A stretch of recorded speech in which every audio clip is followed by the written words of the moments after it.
বেসরকারি বিশ্ববিদ্যালয়ের শিক্ষার্থীদের সাথে সংঘটিত অপ্রীতিকর ঘটনায় জাতীয় নাগরিক পার্টির নেতা সার্জিস আলম কর্তৃক ছাত্র দলের উপর দুষ চাপানোর নিন্দা ও প্রতিবাদ। গত 5 মার্চ 2025 তারিখে জাতীয় নাগরিক পার্টির নেতা জনাব সার্জিস আলমের সাথে বেসরকারি বিশ্ববিদ্যালয়ের সাধারণ শিক্ষার্থীদের মধ্যে একটি অনাকাঙ্ক্ষিত ও অপ্রীতিকর ঘটনা ঘটেছে। দেশের যে কোনো জায়গায় কোনো অপ্রীতিকর ঘটনা ঘটলেই উদ্দেশ্য প্রণোদিত ভাবে বাংলাদেশ জাতীয়তাবাদী ছাত্র দলের নাম জড়ানোর একটি দুরভিসন্ধিমূলক প্রবণতা আমরা লক্ষ্য করছি। বিষয়টি অত্যন্ত উদ্বেগজনক। নর্থ সাউথ বিশ্ববিদ্যালয়ে সংঘটিত ঘটনার প্রকৃত বৃত্তান্ত এই যে বুধবার রাত 10টার পরে সার্জিস আলম তার কর্মী সমর্থকদের নিয়ে বসুন্ধরা এলাকার ঘাটপাড় থেকে নর্থ সাউথ বিশ্ববিদ্যালয়ের 8 নম্বর গেটের দিকে আসেন। এই সময়ে 8 নম্বর গেটে নর্থ সাউথ বিশ্ববিদ্যালয়ের শিক্ষার্থীরা আড্ডারত ছিলেন। গেটের সামনে সার্জিস আলমের উপস্থিতি দেখে বেসরকারি বিশ্ববিদ্যালয়ের ছাত্ররা সার্জিস আলমকে উদ্দেশ্য করে দাবি সিন্ডিকেট ভেঙে দাও, গুড়িয়ে দাও স্লোগান দেয়।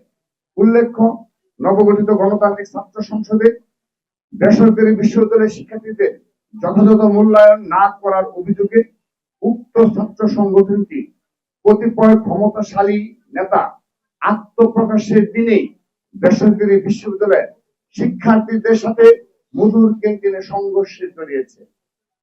জাতীয় নাগরিক পার্টি এবং গণতান্ত্রিক ছাত্র সংসদের শীর্ষ নেতাদের সাথে বেসরকারি বিশ্ববিদ্যালয়ের শিক্ষার্থীদের সাম্প্রতিক উত্তেজনাপূর্ণ সম্পর্কের কথা দেশের সকল রাজনীতি সচেতন মানুষের অবগত। পূর্বের রেশারেশির জের ধরেই নর্থ সাউথ বিশ্ববিদ্যালয়ে সার্জিস আলম বেসরকারি বিশ্ববিদ্যালয়ের শিক্ষার্থীদের বিক্ষোভের মুখে পড়েন। এই সময়ে সার্জিস আলমের সাথে নর্থ সাউথ বিশ্ববিদ্যালয়ের শিক্ষার্থীরা বাক বিতণ্ডায় জড়িয়ে পড়েন। সার্জিস আলমের সাথে নর্থ সাউথ বিশ্ববিদ্যালয়ের শিক্ষার্থীদের বিরুদ্ধে সূত্রপাত নাগরিক পার্টি এবং গণতান্ত্রিক ছাত্র সংসদের মধ্যকার দাবি বনাম প্রাইভেট বিশ্ববিদ্যালয় নিয়ে চলমান অভ্যন্তরীণ কুন্দল থেকে। কিন্তু দুঃখজনকভাবে সার্জিস আলম এই ঘটনাকে রাজনীতিক রূপ দেওয়ার জন্য ছাত্রদলকে দায়ী করে ফেসবুকে পোস্ট করেন। তার দাবি সম্পূর্ণ ভিত্তিহীন ও কল্পনাপ্রসূত। সার্জিস আলম তার পোস্টে নর্থ সাউথ বিশ্ববিদ্যালয়ের শিক্ষার্থীদের সন্ত্রাসী, দুষ্কৃতিকারী এবং টুকাই হিসাবে উল্লেখ করে নর্থ সাউথ বিশ্ববিদ্যালয় সহ দেশের সকল শিক্ষা প্রতিষ্ঠানের শিক্ষার্থীদের অপমান করেছেন। আমরা তার এই উদ্ধতপূর্ণ ও বিদ্বেষমূলক বক্তব্যের তীব্র নিন্দা জানাই।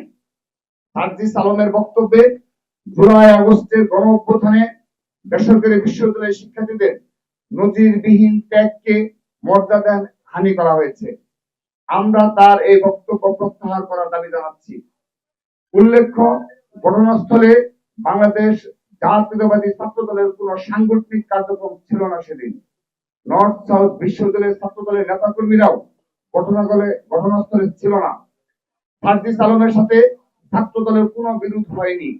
তবে উল্টো সার্জিস আলমের শোডাউনে নিষিদ্ধ ঘোষিত ছাত্রলীগের চিহ্নিত সন্ত্রাসী এবং জুলাই আগস্টের গণহত্যার আসামিদেরকে দেখা গেছে।